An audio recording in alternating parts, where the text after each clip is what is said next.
À l'origine, il y a Onassis. Oui. Tout a commencé par une envie farouche du prince régnier de faire de Monaco l'un des endroits les plus prisés de la planète pour les célébrités et les mondains. Aristote Onassis, armateur grec et ami du prince, lui suggère alors de se marier à une actrice hollywoodienne, Marilyn Monroe ou Grace Kelly. Qui aurait cru que cette histoire deviendrait une véritable romance? Les deux futurs amants se rencontrèrent en mai 1955, durant le Festival de Cannes. L'actrice fétiche d'Hitchcock était venue présenter Le crime était presque parfait. Un an plus tard, le 6 janvier 1956, ils annoncèrent leur fiançailles. 4 mois plus tard, le 18 avril 1956, le prince régnier et Grace Kelly se marièrent civilement dans la salle du trône du palais princier à Monaco.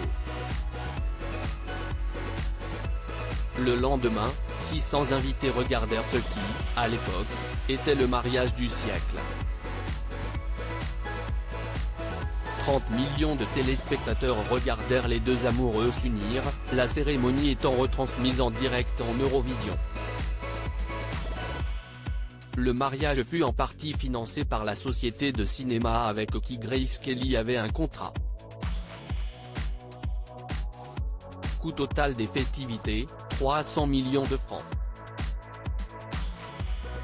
Pour la cérémonie civile, la princesse avait choisi la styliste de la MGM, Hélène Rose, qui l'avait déjà habillée dans 4 de ses films.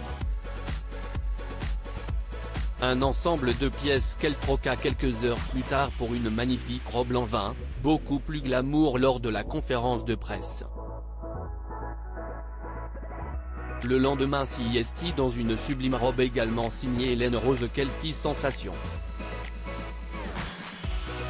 Un cadeau somptueux de la Metro-Goldwyn-Mayer.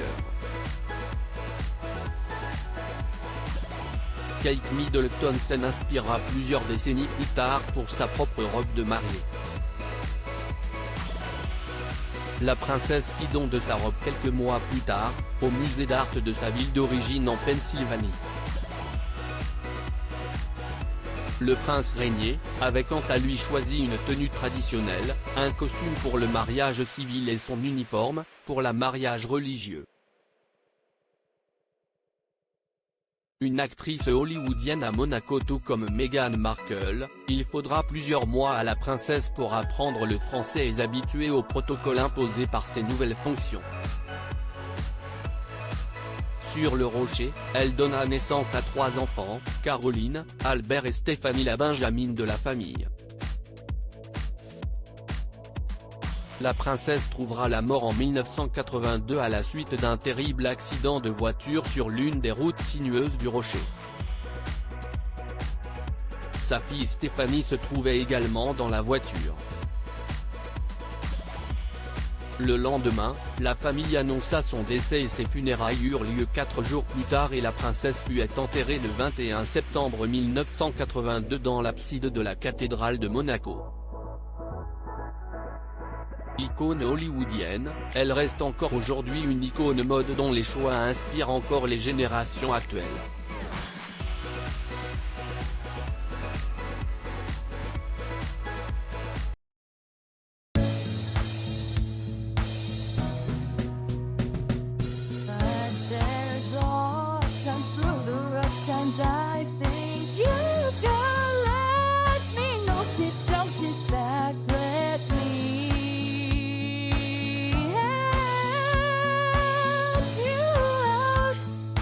Just